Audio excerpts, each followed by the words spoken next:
नमस्कार, म नवीन सापकोटा। सधैँ चाहिँ आज पनि मैले कक्षा 11 को ऐच्छिक नेपाली अन्तर्गत कविता खण्डको एउटा सामग्री लिएर आएको छु। यस सामग्रीभित्र कविताको परिचय, विभिन्न विद्वानहरूले कविताको दिएको परिभाषाहरू र कविताका तत्त्वहरू रहेका छन्।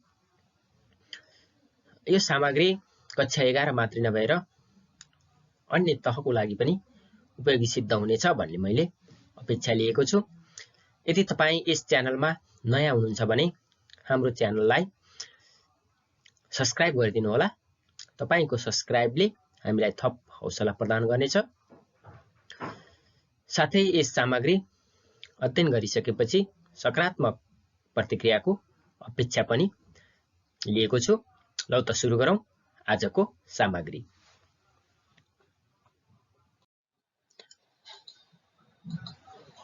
सबैभन्दा पहिला कविताको परिचय। साहित्यका सम्पूर्ण विधाहरूमध्ये कविता सर्वप्राचीन र समृद्ध विधा हो।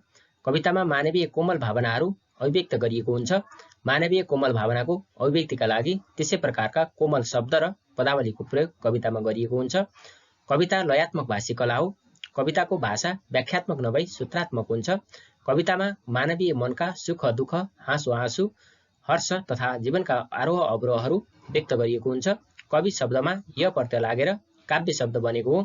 काव्यले कविद्वारा गरिएको कार्य वा सिर्जनालाई बुझाउँछ। अनि कवि शब्दले वर्णन कलामा निपुण व्यक्ति वा सर्वज्ञ व्यक्ति भन्ने अर्थ बुझाउँछ।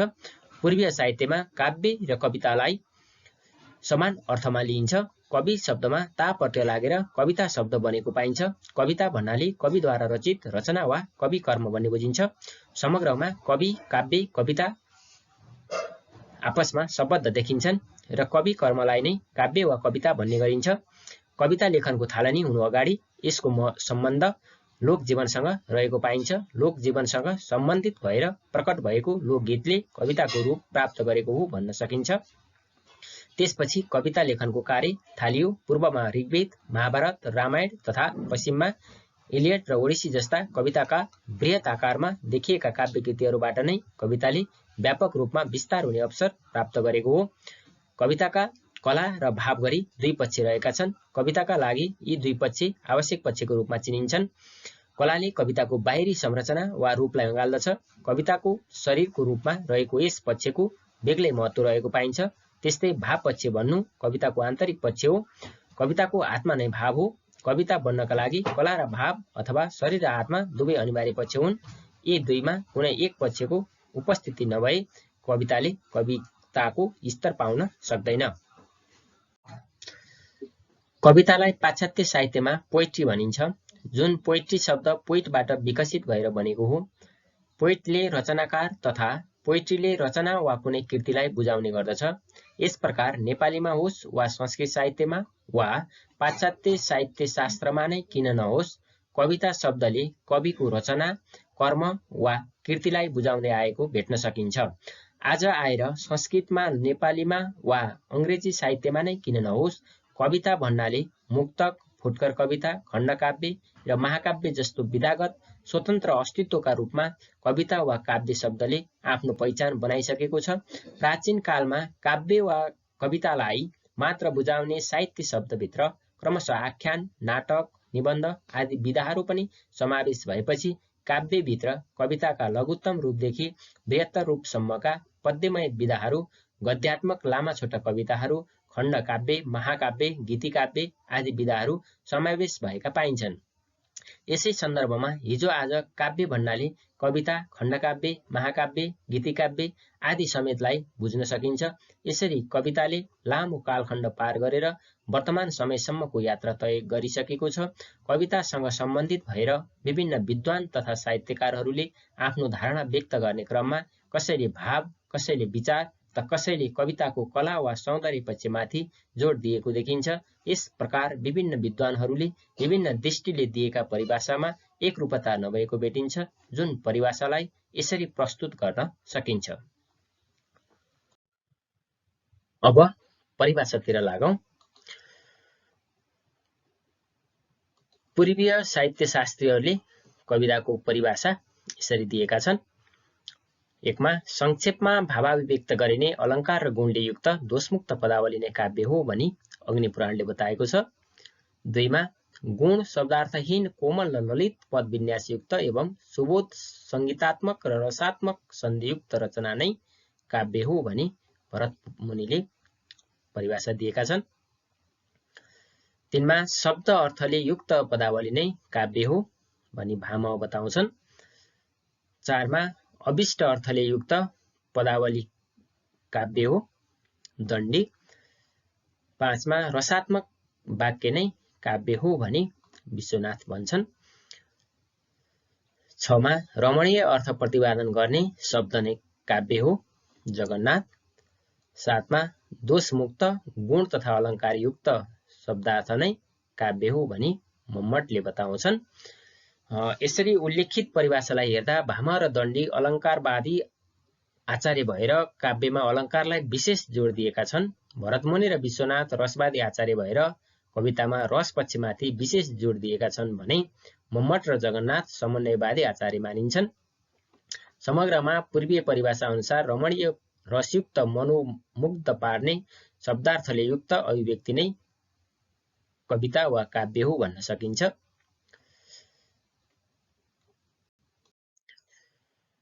पूर्वीय साहित्यशास्त्रीहरूले दिएको कविताको परिभाषापछि अब पाश्चात्य साहित्यकारहरूले दिएका केही परिभाषाहरूलाई यहाँ हेरौँ। 1 मा कविता भाषाका माध्यमबाट अभिव्यक्त हुने अनुकरणात्मक कला हो एरिस्टोटल बताउँछन्। 2 मा कविता प्रबल अनुभूतिहरूको सहज उच्छलन हो जुन शान्त समयमा सस्मरणका रूपमा मनोवेगबाट प्राप्त हुन्छ वर्डस्वर्थ। 3 मा कविता सरल रागात्मक र प्रत्यक्षमूलक हुनुपर्छ मिल्टन।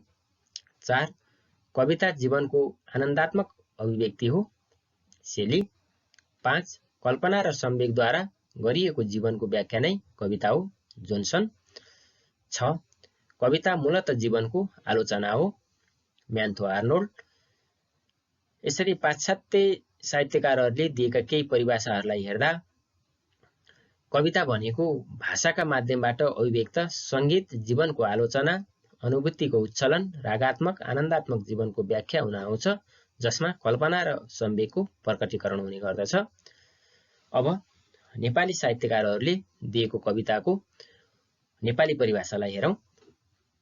भावनाको बौद्धिक कोमलता नै कविता हो बालकृष्ण सम। 2 मा भावनाको हार्दिक कोमलता नै कविता हो महाकवि लक्ष्मीप्रसाद देवकोटा। 3 मा तीव्रगामी कल्पनाको घोडामाथि अनुभूतिको काठी कसी विचारको लगाम पक्रेर भावुकता चढेको नै कविता हो केदारमान व्यथित। 4 मा कविता जीवन जगतका मूल्यवान अनुभवको काल्पनिक कलात्मक बद्ध वा मुक्त लयात्मक भाषिक सङ्कथन हो वासुदेव त्रिपाठी। 5 मा पद्य लयमा कथ्यको अभिव्यक्त गर्ने भाषिक संरचनालाई कविता भनिन्छ मोहनदास शर्मा।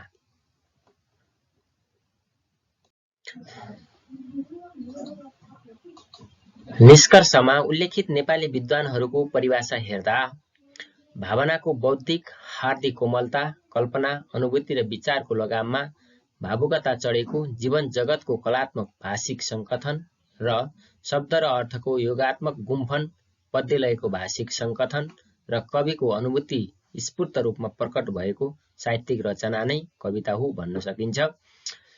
उपर्युक्त परिभाषालाई हेर्दा साहित्यशास्त्रीय चिन्तनका परम्परामा विभिन्न युगका अनेक साहित्यशास्त्री एवं कविहरूले समेत कवितालाई आफ्नै ढङ्गले परिभाषित गरेको देखिन्छ।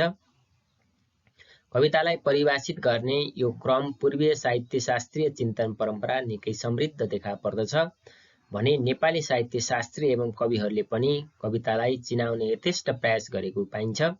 यी सबैले दिएका कविता परिभाषा र कविता विधाको आफ्नै विधागत पहिचानलाई समेत ध्यानमा राखी यहाँ कवितालाई संक्षिप्त रूपमा भाषाको माध्यम अगाडि गरिने जीवन जगतको लयबद्ध ललित अभिव्यक्ति कविता हो भनी परिभाषित गर्न सकिन्छ। कविताको परिचय परिभाषापछि अब कविताका तत्त्वहरूतिर लागौं। कविता निर्माण गर्ने उपकरणलाई नै तत्त्वका रूपमा लिइन्छ।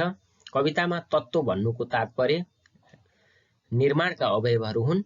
कविता संरचनाका लागि आवश्यक तत्त्वहरूको यहाँ संक्षेपमा चर्चा गरिएको छ। सबैभन्दा पहिला 1 मा शीर्षक। शीर्षक कविताको महत्त्वपूर्ण तत्त्व हो। शीर्षकबाट नै कविताको स्वरूप वा कविता कस्तो रहेछ भन्ने कुरा स्पष्ट रूपमा थाहा पाउन सकिन्छ। कवितामा वर्णन भएको विषय र शीर्षक बीच अन्तसङ्गति रहनुपर्दछ। समग्र कविताको नाम नै शीर्षक भएको हुनाले कविताको मुख्य भाव, विचार वा संरचना वा कविताका अन्तर्निहित अन्य महत्त्वपूर्ण कुरासँग प्रत्यक्ष वा अप्रत्यक्ष रूपमा शीर्षकले सम्बन्ध राखेको हुनु पर्दछ। 2 संरचना। कविताभित्र भित्री बाहिरी तहमा एउटा संरचना हुने गर्दछ। यस प्रकार कविता संरचक तत्त्वहरूबाट निर्मित एक विशिष्ट प्रकारको रचना हो, जसमा बाहिरी संरचना सतही हुने गर्दछ भने भित्री संरचना सूक्ष्म हुने गर्दछ। कविताको संरचना भनेको त्यस कविताको सिङ्गो बनोट हो। पंक्ति पंक्ति वा पाउ पाउ मिली अनुच्छेद वा श्लोक बन्नु र श्लोक श्लोक वा अनुच्छेद अनुच्छेद मिली परिच्छेद वा सर्ग बन्नु, त्यस्तै परिच्छेद परिच्छेद वा सर्ग सर्ग मिली एक कविता वा खण्डकाव्य वा महाकाव्य बन्नु, अनि ती पंक्ति वा पाउ, अनुच्छेद वा श्लोक, परिच्छेद वा सर्गका बीच मूल विषयवस्तु, भाव वा विचारको अन्त श्रृङ्खला हुनु नै कविता र कविताका विभिन्न विधागत उपभेदहरूको संरचनागत पक्ष हो। 3 विषयवस्तु। कविता रचनाका लागि चयन गरिएको वस्तु नै कविताको मूल विषयवस्तु हो। यस्तो विषयवस्तु ब्रह्माण्डभित्रको यावत वस्तु, मानवीय स्वभाव प्रवृत्ति, प्राकृतिक वस्तु, धर्म, संस्कार संस्कृति, देश समाज, राजनीति र जीवन भोगाई हेराएका अनेक पक्ष विपक्षसँग सम्बद्ध हुने गर्दछ। कविले जस्तोसुकै विषयवस्तु छनौट गर्न स्वतन्त्र हुने गर्दछ।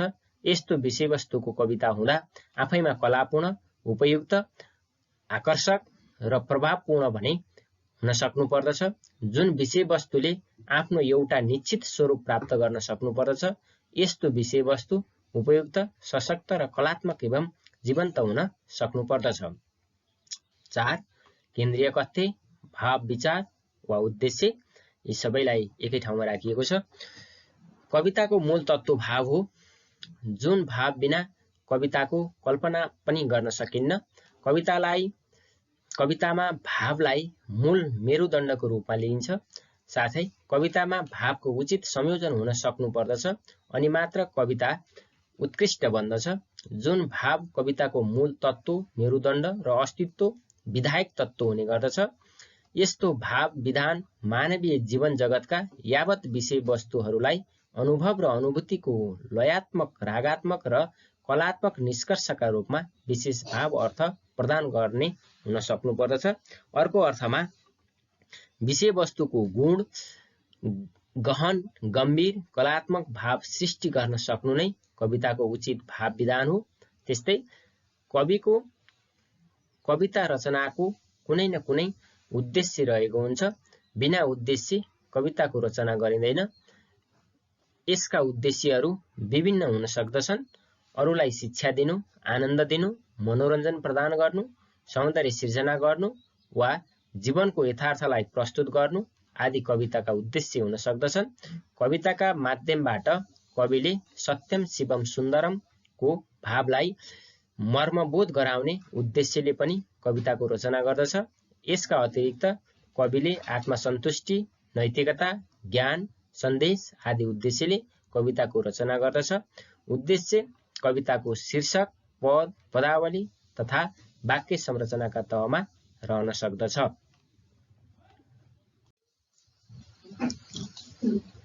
5 लय विधान।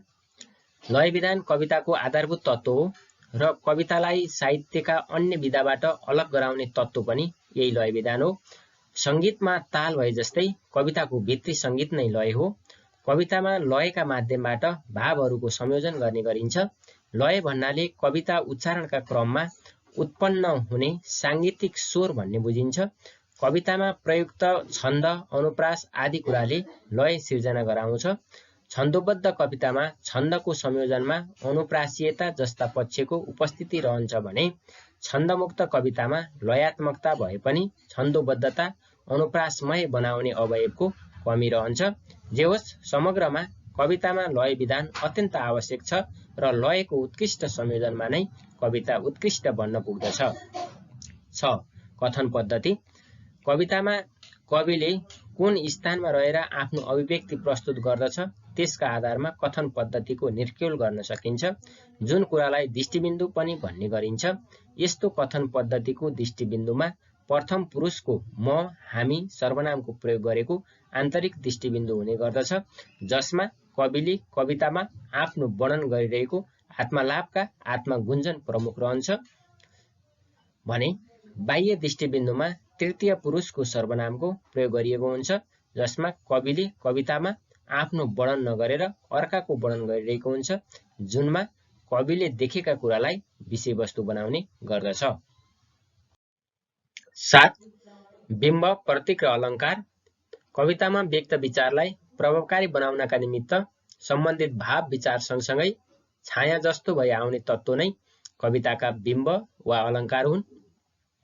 जीवन जगतका विभिन्न स्रोतबाट टिपिएका बिम्ब वा उपमानको प्रयोग कवितामा गरिएको हुन्छ। तिनले कवितामा गहना वा अलङ्कारको भूमिका खेली कविताको मूल भावलाई प्रभावकारी तुल्याउँछन्। कविले आफ्ना कवितामा समावेश गरेको वस्तु तथा विचारको प्रतिच्छाया बिम्ब हो। त्यसैगरी कुनै खास वस्तु, व्यक्ति, विचार र घटना बुझाउनका निमित्त आउने अर्को वस्तु विशेषलाई प्रतीक भनिन्छ। कवितामा आउने यस्ता बिम्ब र प्रतीकहरूले कवितालाई गहन र अर्थपूर्ण बनाउन ठूलो भूमिका निर्वाह गर्दछन्। काव्यको शब्द र अर्थ पक्षमा विशिष्टता सिर्जना गरिदिने तत्त्व अलङ्कार हो। अलङ्कारले कविताको शब्द र अर्थमा सौन्दर्य उत्पादन गराइदिन्छ। शब्द अलङ्कार र अर्थ अलङ्कार गरी अलङ्कार दुई प्रकारका हुन्छन्। अलङ्कार कविताको सौन्दर्यवर्धक तत्त्व हो। 8. भाषा शैली। कवितामा भाव र भावबाट उत्पन्न हुने अनुभूतिलाई बोक्नका लागि भाषाको प्रयोग गरिन्छ। यस्तो भाषाका वर्ण, पद र शब्दले रागात्मकता, लयात्मकता, लालित्य र माधुर्य संयोजन गर्न सक्नु नै शैली हो। यो शैली सूक्ष्म र संक्षिप्त कलात्मक हुन सक्नुपर्छ। कवितामा स्तरीय भाषाको प्रयोग उचित मानिन्छ, जसले उत्कृष्ट भाव वहन गर्न सकोस्। यस किसिमको भाषा शैली कविताको मूल तत्त्व हो। यो भाषा शैली पद्यात्मक र गद्यात्मक दुवै हुने गर्दछ। हस्त, आजलाई यति। यो प्रस्तुति कस्तो लाग्छ कृपया प्रतिक्रिया दिनुहोला।